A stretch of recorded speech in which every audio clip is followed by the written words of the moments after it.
तमाम किसान के बेटे जो हमारे से मिलते जुलते हैं, हमारा साथ देते हैं हर समय, और इतनी बड़ी तादाद के अंदर शायद राजस्थान के अंदर बहुत कम जगह होती होगी जब रात को 12 बजे में इस तरह मातृशक्ति बच्चे और पूरे शिव जी के मंदिर का निर्माण कराया। अरे संदेश पूरे देश के अंदर दिया कि जाट जितना तेजा जी को मानता है, शंकर भगवान को भी उनसे ज्यादा मानता है। कि संदेश मात्र बोले धरती पर भाइयों, ये मेवाड़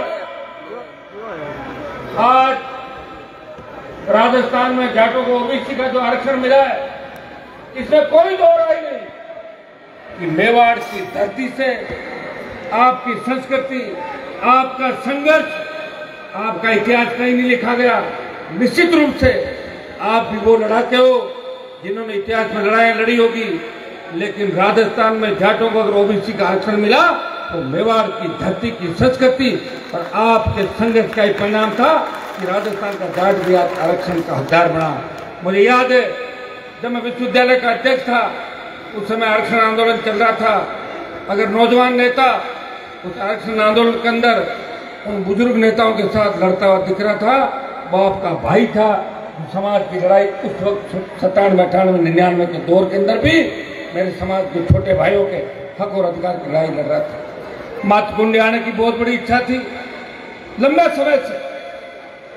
आज शंकर भगवान वीर तेजाजी महाराज आज ही के दिन, ये मैं मेरे लिए शुभ दिन कहूंगा इसको, मेरे लिए बहुत ऐतिहासिक दिन है। मैंने मंदिर के दर्शन किए और सबसे बड़ी खुशी की बात कि राजस्थान के अंदर महाराज सूरजमल की अच्छी प्रतिमा कहीं लगी है, वो मातृकुंडा की धरती पर है। महाराजा सूरजमल वो अजय योद्धा थे, चाहे इतिहास ने वर्णन किया या नहीं किया। आपने देखा होगा जब पानीपत मूवी आई थी, उसमें महाराजा सूरजमल की छवि को धूमिल करने का प्रयास किया। आपके भाई ने लोकसभा के अंदर उस पानीपत मूवी के पोस्टर जला के देश के प्रधानमंत्री और गृह मंत्री को कहा कि मूवी को ठीक कर दे, नहीं तो देश का जाट सरकार को ठीक कर देगा और मूवी को ठीक करेगा। भाइयों, मुझे बड़ी खुशी हुई कि भारतीय जनता पार्टी, कांग्रेस और राष्ट्रीय लोकतांत्रिक पार्टी, तीनों ही पार्टियां मंच में मौजूद है। मैं किसी का दिल दुखाने नहीं आया यहाँ पे, सुनो मुझे तो आप प्यार करते हैं। आपने मुझे कहा कि आपको ऐसे टाइम आना है जब व्यवस्था गड़बड़ नहीं हो। मुझे यही टाइम सही लगा 10 बजे वाला, पहले तो बाकी लोग आगे चले गए। जो भी हमारे समाज के लोग हैं, चाहे वो कांग्रेस के अंदर राजनीति करते हैं, चाहे वो बीजेपी के अंदर राजनीति करते हैं, मैं उनको हमेशा एक ही आह्वान करता हूं, जब हमारी कौम को आवश्यकता हो, कौम के साथ साथ जब किसान को आवश्यकता हो, तो लोकतांत्रिक तरीके से अपनी पार्टी के भीतर भी अपने समाज को आगे बढ़ाने की बात उनको पुरजोर तरीके से करनी चाहिए। ये मैं हमेशा इस बात का चाहता हूं। मैं भी फर्स्ट बार भारतीय जनता पार्टी से विधायक था, ये कांग्रेस के लोग भी बैठे, और मेरे पिताजी जब पहली बार एमएलए बने वो 1977 में कांग्रेस पार्टी से विधायक बने थे इस राजस्थान के। इस राजस्थान में नई पार्टी बना के अगर मेरे छोटे भाइयों को सत्ता के शिखर पे पहुंचाना, सत्ता पे कब्जा करना और रोने से कोई राज नहीं देता, अगर ये गाने इस देश के अंदर राजस्थान में बजे, हनुमान बेनीवाल के संघर्ष का परिणाम है कि रोने से राज नहीं मिलता, राज छीनना पड़ता है। ये संदेश इस देश और प्रदेश के अंदर दिया। एक छोटा सा किस्सा आपको बताना चाहूंगा। जब देश के अंदर तीनों कृषि बिल आए, पंजाब से आंदोलन शुरू हुआ। हमारे जट सिंह भाई जिन्होंने आंदोलन की शुरुआत की, पंजाब से आंदोलन हरियाणा की धरती पर आया, हरियाणा से उत्तर प्रदेश, दिल्ली के अंदर आया। उन किसान नेताओं ने मुझे कहा कि क्या प्रधानमंत्री के साथ हो? मैं एनडीए का हिस्सा था, भारतीय जनता पार्टी के साथ था, और मुझे उन लोगों ने कहा कि हनुमान जी, अगर आप राजस्थान का NH 8 जो जयपुर से दिल्ली जाता है, जो गुर्जर आरक्षण आंदोलन के समय भी जाम नहीं हुआ था, अगर आप उसको जाम कर दो और मोदी की सत्ता को ठोकर मार दो, तो किसान कौम और ये समाज आपका ऋण नहीं भूलेगा। मैंने एक सेकंड नहीं कमाया जब मेरी कौम देश के अंदर मुझे पुकार रही थी। जब किसान पुकार रहा था, मैंने सत्ता को इस तरह ठोकर मारी जिस तरह छोटा बच्चा बॉल को ठोकर मारता है। मैंने मोदी की सत्ता को ठुकरा कर सड़क पर आ गया, उस हाईवे को जाम किया जो पहली बार जाम हुआ। मुझे याद है, इस देश के अंदर बाकी झंडे के साथ आंदोलन कहीं नहीं हुआ, सिर्फ राजस्थान में RLP के झंडे के साथ हमारा आंदोलन चला। और 70 दिन देश का कोई शासक अपने समाज किसान के सम्मान की लड़ाई लड़ रहा था। यह आपका भाई ठंड के अंदर उस हाईवे पर बैठा हुआ 70 दिन आपकी लड़ाई लड़ रहा था, और आखिर प्रधानमंत्री ने तीनों कृषि बिल वापस लिए। आपकी जीत हुई कि नहीं हुई? आपकी तो जीत होगी, मेरी तो नहीं हुई ना ज्यादा जीत, अभी मेरे तो आगे बाकी बड़ी जीत सारी।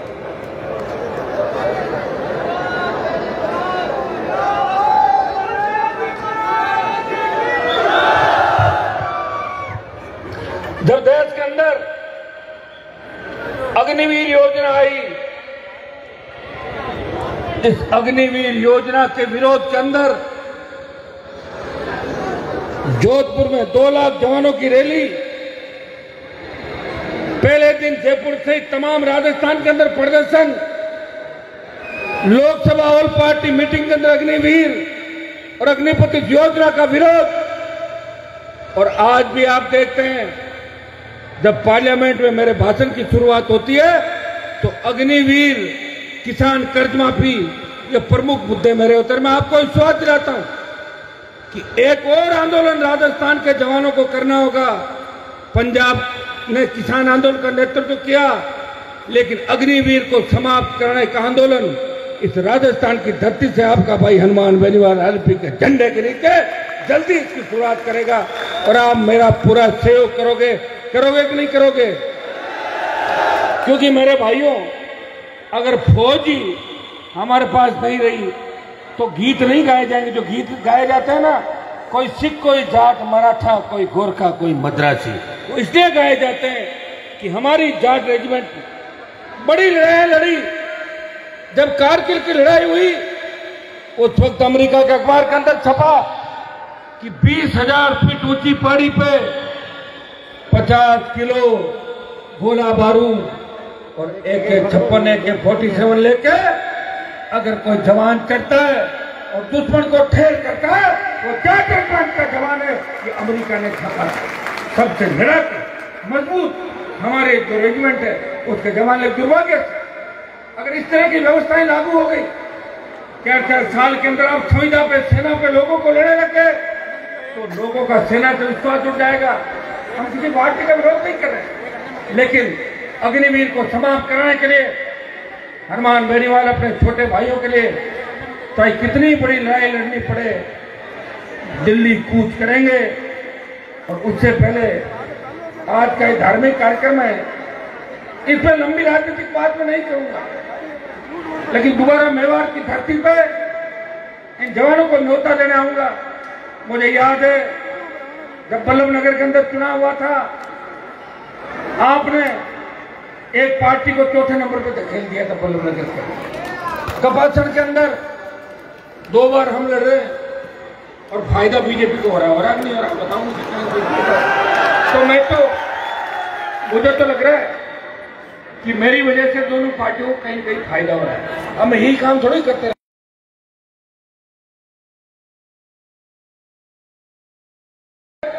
हमारा मुख्यमंत्री राजस्थान के अंदर नहीं बना, हमारा CM कैसे बने,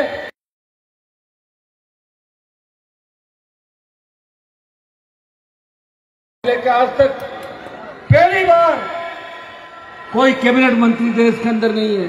मैंने लोकसभा के अंदर कहा, प्रधानमंत्री जी हमारा कैबिनेट मंत्री क्यों नहीं है? जो कौम 100 से 150 सीटें प्रभावित करती है, उसका एक भी कैबिनेट मंत्री नहीं है। निश्चित रूप से इस लड़ाई को बल देंगे और आपको और ताकतवर करेंगे। एक बार संदेश नौजवानों के बीच देना चाहूंगा कि नशे की प्रवृत्ति आपको कमजोर कर रही है। हमें नशे से दूर रहना है। नशा एक ही चीज का रखना है कि सत्ता पे कब्जा कैसे करें। इस बार 40,000 आए हैं तो अगली 70,000 वोट कैसे। बताओ, मैं अकेला लड़ते लड़ते सत्ता पे कब्जा थोड़ी कर सकता हूं। वो मुझे और सीटें चाहिए राजस्थान के अंदर, जगह जगह सीटें चाहिए। भाइयों, यह राजस्थान में ऐसी व्यवस्था नहीं रही। इस राजस्थान गुजरात को छोड़ दें तो इस देश के तमाम राज्य जहां क्षेत्रीय पार्टियां कहीं न कहीं राज कर रही है, कहीं न कहीं लड़ रही है। हरियाणा, पंजाब, दिल्ली, यूपी, झारखंड, बिहार, तमाम साउथ के इलाके, तमाम नॉर्थ ईस्ट के इलाके। लेकिन दुर्भाग्य से राजस्थान में नई पार्टी नहीं बनी। पार्टी बन के, नई पार्टी बनने से क्या होता है कि बैलेंस रहता है बराबर का, कोई बदमाशी नहीं कर सकता। लेकिन नई पार्टी बनी नहीं राजस्थान के अंदर, बनी, उस पार्टी का सत्ता में कब्जा नहीं हुआ, उसकी सीट नहीं आई। राजस्थान बहुत बड़ा है, 1200 किलोमीटर लंबा, 1000 किलोमीटर चलो। आप तो मेवाड़ के अंदर कोशिश करो सुबह से शाम, मेवाड़ पूरा नहीं कर पाओ। कहाँ जैसलमेर है, कहाँ धौलपुर है, कहाँ डूंगरपुर है और कहाँ गंगानगर, चल के बताओ नक्शे के अंदर सारा। तो भाइयों, आपको एक जंग और एक लड़ाई और लड़नी होगी, लेकिन अपन अकेले नहीं लड़ सकते।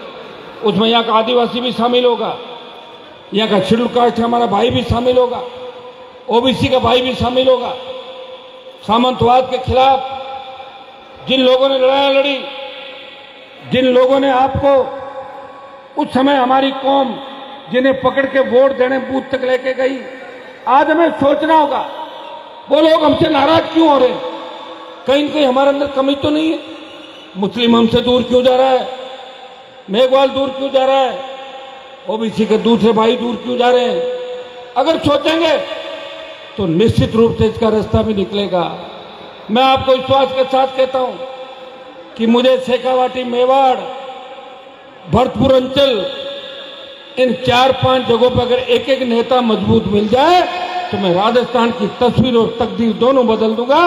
अकेला व्यक्ति हूं, लड़ रहा हूं, प्रयास कर रहा हूं और मैं आपको विश्वास दिलाता हूं कि वो दिन दूर नहीं जब देश के, प्रदेश के किसान का कर्जा माफ कराएंगे, चाहे हमें कुछ भी करना पड़े, कितनी बड़ी जंग लड़नी पड़े।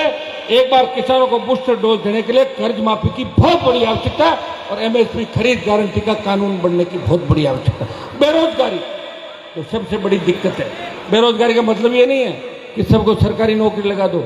सरकारी नौकरियां आज मेवाड़ के अंदर, निम्बाड़ा से लेकर चित्तौड़, भीलवाड़ा के अंदर कितने उद्योग है, कितनी फैक्ट्रियां लगी हुई है, कितने उद्योगपतियां पैसा कमा रहे हैं। कई जगह तो इतने प्लास्टिंग कर रहे हैं कि गांव के गांव खाली हो गए, गांव के गांव टूट गए, दरारें पड़ गई। सरकार कुछ नहीं कर रही है। हमारे जो नेता होते हैं वो उद्योगपतियों के मुनीम बन जाते हैं।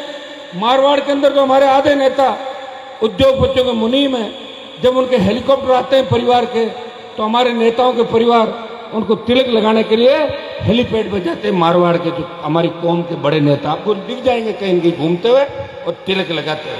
भाइयों, मैं हमारे कांग्रेस भाजपा के नेता बैठे उनको भी कहना चाहूंगा, स्थानीय लोगों को रोजगार कैसे मिले, इन कंपनियों का दिमाग ठीक करें, मजबूती लाएं और एक बार वैसे नहीं हो तो सड़क पर। मैं इसके लिए मेवाड़ के अंदर 5-7 दिन का कार्यक्रम भी करूंगा और कुछ कंपनियों का दिमाग भी इस बार मेवाड़ की धरती पर ठीक करेंगे ताकि हमारे बच्चों को रोजगार यहाँ पे मिले। मैं प्रयास कर रहा हूं कि राजस्थान की विधानसभा और लोकसभा ऐसे कानून बनाए कि जिस किसान की जमीन जाती है, जिस गांव के अंदर कोई फैक्ट्री उद्योग लगता है, वह 80% स्थानीय इकाइयों को, लोगों को रोजगार मिलना चाहिए। भाइयों, जो भारतमाला आई, मुंबई दिल्ली एक्सप्रेसवे बना, हमारी जमीनें जिस तरह नेशनल हाईवे, जिस तरह दूसरे कामों में किसान की उपजाऊ जमीन ली जा रही है, क्या मुआवजा मिलता है हमारे को बताओ मुझे। गांव खाली हो जाता है मुआवजे के नाम पे। 5 लाख, 8 लाख, 9 लाख, 3 लाख रुपए बीघा जमीन कितनी की हमारे पास? 5 बीघा, 15 बीघा, 10 बीघा। हम क्या करेंगे? तो सरकार को इस भूमि अधिग्रहण जो बिल है, इसके अंदर भी रेटें बढ़ा के किसान की मजबूती देने के लिए आवश्यकता हो तो ही भूमि का अधिग्रहण करें। कोशिश ये करें कि बंजर भूमि और दूसरी भूमि अधिग्रहण करें, उपजाऊ जमीन कम से कम अधिग्रहण करें। अगर उपजाऊ जमीन अधिग्रहण कर ली तो हमारे पास क्या रह जाएगा? हमारे पास पहले ही जोत घट गई। 100 बीघा दादा के पास थी तो 2 भाई पिताजी के पास 50-50, पोते 4 गई 25-25, 12-12 बीघा जमीन है लोगों के पास, वो भी कोई नहरी इलाका नहीं राजस्थान के अंदर। इसलिए मैं यह भी प्रयास करूंगा कि जहां भी आवश्यकता सरकार को पड़े वो बड़ी कीमत किसानों को दे और उसके बाद जमीन का अधिग्रहण करें। कितनी बीमारियां फैल रही प्रदेश देश के अंदर, मेवाड़ के अंदर सड़कों के बुरे हाल हैं। निश्चित रूप से कई बड़ी सड़कें निकली होगी, लेकिन मेवाड़ की सड़कें आज भी राजस्थान के अंदर अगर कहीं गांव में टूटी फूटी सड़कें सबसे ज्यादा मिलेगी तो मेवाड़ के अंदर मिलेगी। मैं आपको विश्वास दिलाता हूं कि दोबारा नए सिरे से लड़ेंगे, प्रयास करेंगे। जाट समाज के साथ साथ तमाम हमारे दूसरे समाज, तमाम हमारे वो भाई जो हमेशा किसान के रूप में हमारा साथ देते हैं, वो संघर्षों में हमारे साथ रहे, उन सबको साथ लेके इस राजस्थान की तस्वीर और तकदीर बदलने के लिए आगे खड़े मिलेंगे। आप सब ने मुझे आमंत्रित किया, मैं धन्यवाद दूंगा। यहां उपस्थित भाई कालूराम जी जाट जो यहाँ के अध्यक्ष है मंदिर निर्माण के, मुझे आमंत्रित करने के लिए नागौर आए थे। इन्होंने कहा, मैंने कहा मुझे कब आना है कालूराम जी? तो बोले आप बताओ। मैंने कहा आप ही बता देना, जब सब लोग आके चले जाए तब मुझे बुला लेना ताकि व्यवधान पैदा नहीं हो। इन्होंने कहा ठीक है साहब बताओ। मैं जब आया मुझे बड़ा बुरा लगा कि बच्चे यूं ले जा रहे थे, कहा जैसे कहीं न कहीं ऐसा रास्ता बना पीछे धीरे से आ जाता। हम नहीं चाहते कि आप तकलीफ के अंदर हो। हमारी माताएं बहनें हमारी वजह से तकलीफ में पड़े। आपने देखा होगा कुंभ के मेले के अंदर किस तरह की भगदड़ मची, कितने लोग चले गए। तो भाइयों हमें हर चीज का ध्यान रखना है। आप जवान हो जान नहीं रखते, ये जो लाइट के तार है ना, धक्का मुक्की में और खींचतान के अंदर ही गिर जाए तो करंट फैल जाता है। इस बात को अपन समझते नहीं है। हमारे बच्चे तो इतने सीधे हैं कि मैं लूणकंड सर के अंदर 18 के अंदर हेलीकॉप्टर लेके आया तो बच्चों ने अपना नेता हेलीकॉप्टर में आया तो इतना जोश था कि मुझे उठा के पंखे की तरफ ऊपर कर दिया, वो तो मेरा सर कट जाता और मैं उनको ऊपर पड़ा। जब जाके अरे मैंने कहा क्या करे? बोले साहब मरवा ही देते। मैं यही करोगे तुम लोग और तो कुछ होगा ना। वैसे ही लोग जो हमारे को कहते हैं कि ये तो भोले भाले हैं, जब समय निकल जाता है तब ये बाद में सर पकड़ते रहे, चूक होगी भाई 5 साल बाद नंबर आएगा, ये करते हैं। तो ये है हमारे बच्चों के अंदर, ये जोश भी जरूरी है क्योंकि अगर ये जोश नहीं होगा तो जोश के बिना काम नहीं चलेगा। इसलिए तो मार्शल को हम कहते हैं हमारे, लेकिन जोश में हमें होश भी करना। मुझे अच्छा लगा कि आज हम सब लोग बैठे हैं और तमाम पार्टियों के लोगों को आपने आमंत्रित किया। ये अच्छा काम किया कि हर दिन अलग अलग तरीके से बुलाए, व्यवधान भी नहीं हो, सारा काम भी हो जाए। मैं महाराज सूरजमल जी की मूर्ति के पास भी रुक के आया था। बहुत ही भव्य प्रतिमा का अनावरण हम चाहते हैं कि प्रदेश के प्रत्येक जिला मुख्यालय, जयपुर के अंदर तमाम संभाग मुख्यालयों पर, दिल्ली, मुंबई, तमाम जगहों पर महाराजा सूरजमल की प्रतिमाओं का अनावरण होना चाहिए। और मैं आपको विश्वास दिलाता हूं, मुझे कुछ मिले या नहीं मिले, लेकिन मेरे संघर्ष से मेरे समाज के बैठे कांग्रेस बीजेपी में बैठे भाइयों को निश्चित रूप से बहुत बड़ा मिलेगा। यह मैं विश्वास आपको दिलाता हूं। वो मेरा नाम लेके किसी को भी डरा सकते हैं, इतना मैं आपको विश्वास दिलाता हूं। हनुमान जी से बात करूंगे, आरएलपी वाले बोल नहीं मत कर, इधर इधर सड़क जा, ये काम तो हो ही जाएगा। भाई रामेश्वर जी जाट हमारे जवाहर शाह जिन्होंने 51 लाख रुपए सहयोग किया, मैं रामेश्वर जी का बारंबार धन्यवाद देता हूं। बातें सब करते हैं, मैं तो पार्टी चला रहा हूं, मुझे पता मेरी पार्टी इसलिए बैठ गई नीचे कि उसमें पैसा नहीं था पार्टी के। बातें करते हैं, तुम्हारे पास बच्चों के पास क्या होता, गाड़ी ले आते हो, 4 दिन घूम लोगे, महंगाई कितनी मेरे भाई। लेकिन 51 लाख रुपए देना ये अपने आप के अंदर बहुत बड़ा इनका योगदान है। ये आज के हमारे मुख्य अतिथि भी है, ये हम सब के मुख्य अतिथि है, जिन्होंने अपनी जेब से, मैं पूछ रहा था कि रामेश्वर जी आपके क्या उद्योग बिजनेस है, तो कह रहे मैं तो किसान हूं। मैंने कहा किसान हो जो भी दे रहे हो, अगर उद्योगपति होते तो कभी नहीं देते। वो तो 4-5 बार सोचता है कि कम लाख देने से मेरा फायदा कितना होगा। जिस तरह तो निश्चित रूप से जाट और वो भी किसान बड़ा उसकी दिलेरी को कोई बता। बद्रीलाल जी जाट हमारे डेयरी के चेयरमैन साहब, नौजवानों के नेता, बद्रीलाल जी जाट पूर्व विधायक। बद्री जी मेरे से पहले एमएलए बन गए थे। कहाँ गए बद्री जी? तीन में आ गए थे आप तो। ये 3 में आ गए, मैं 3 में मेरी टिकट कट गई थी, मैं निर्दलीय लड़ा, हार गया था। 3 से 8 वापिस आ जाओगे, क्यों चिंता कर रहे हो?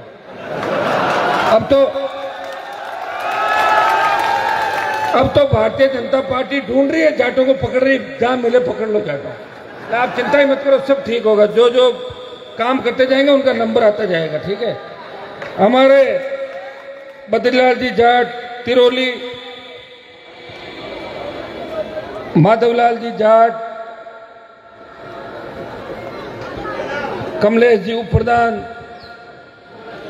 भाई शिवानी वकील साहब, कालू जी उठेल, हर्षल, पूरी हमारे शहजाद भाई, माधु जी पाली, डॉक्टर साहब हो गए, हमारे वकील साहब तपासन वाला शिव जी वकील साहब, भैरूलाल जी प्रधान जी। भैरूलाल जी मेरे मित्र है, खास भाई पुराने भैरूलाल जी। अभी भैरूलाल जी और हम दिल्ली में इंडिया अलायंस में साथ ही हैं, तो राजस्थान में साथ नहीं है, अलग अलग राजस्थान। भैरूलाल जी और तमाम हमारे सम्मानित मंच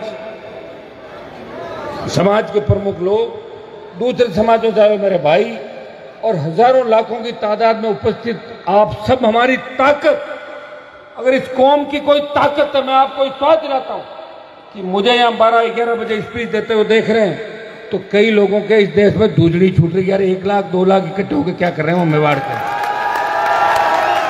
और मेवाड़ में भी नींद नहीं आ रही लोगों को। लोग तो बैठे बैठे दिल्ली जयपुर में कह देते हैं कि मेवाड़ में तो जाटों की संख्या ही नहीं है। मैंने कहा क्यों, आपने गिनी थी क्या? वहां जाके गिनती करी थी? बोले नहीं गिनती, मुझे पता नहीं हर कॉन्स्टिट्यूंसी के अंदर कितनी संख्या है। हम सीधे हैं, हम हर किसी के साथ चल रहे हैं, लोगों को लगता है संख्या नहीं, बहुत बड़ी संख्या है। और दूसरी जो जातियां किसान कौम है वो भी हमारे साथ तैयार खड़ी है। इसलिए भाइयों में नौजवानों से विशेष रूप से कहना चाहूंगा कि जोश में होश हमें रखना है, पूरी ताकत के साथ लगना है, हमें सबका सम्मान करना है। और सामाजिक कार्यक्रम हमारे जितने भी हो उनमें इस चीज का ध्यान रखना है कि सामाजिक कार्यक्रम में जो भी व्यक्ति आता है उसका सम्मान करना है। लेकिन सामाजिक कार्यक्रम के अंदर कोई व्यक्ति आ जाए माइक लेके और वो गालियां बकने लग जाए तो उसका दूसरा काम भी करना है। समझ में आ गई तुम्हारा? ये भी करना, किसी को माइक पकड़ा दे और वो गाली गलौज चालू कर दे तो खोल के जूत और 2-4 जूत सरकाना उसको, ठीक है? कर दोगे क्या? मैं तो यार लोकसभा के अंदर जब घुसपैठी कूद गए थे, सारे एमपी भागे, मैं उनको ऊपर बैठ के उनके साथ जूत मारे। उनको देखा आपने वीडियो? तो मैं तो जाटों का नाम पूरे देश के अंदर किया। कई लोग माइक पकड़ लेते हैं, उनके घर की फिल्में चल रही, उनको वो नहीं दिख रही, लोग आइसक्रीम कैसे चाट रहे, माइक पकड़ के चाय दो तो खोल के जूत और यूं करके सुनो पक्का। और अगर मैं भी गाली दूं मंच पे तो मेरे पे भी आ सकते हैं, ठीक है? ये तो बात ठीक है भाई, ये तो बात आपको अच्छी लगी ना? कांग्रेस बीजेपी आरएलपी इसमें तो सहमत है कि किसी को माइक पकड़ा दें और कोई गाली गलौज चालू कर दे तो ऐसे पागल के जूत मारने मंच पे। नहीं तो समाज में बैठी हमारी माताएं बहनें जब वो रील सुनती है, वो वीडियो सुनती है, वो कहती है और पागल कटा को है। यूपी हरियाणा में मुझे लोग कहते हैं कि एक नागौर का पागल घूम रहा है, मैं नागौर का नहीं तो और कहीं का। इन चीजों का भी आपको ध्यान रखना है। बहुत बहुत जाट समाज को धन्यवाद, हमारी कार्यकारिणी को सबको धन्यवाद। कार्यक्रम अच्छा हुआ, कल का कार्यक्रम भी और अच्छा हो। दोबारा मातृकुंडिया के अंदर जब सम्मेलन हो तो बद्री जी मुझे जरूर याद करेंगे, मैं दोबारा उपस्थित होऊंगा। और इसमें भी 1 लाख रुपए मेरी तरफ से इस कार्यक्रम के अंदर आपके, और भी कोई सहयोग की आवश्यकता हो, मैं हमेशा इस कौम के लिए, अगर मेरी अंतिम सांस भी बचेगी, इस कौम का सम्मान पूरे देश के अंदर इसी तरह बढ़ाता रहूंगा। बहुत बहुत आपको धन्यवाद। जय हिंद।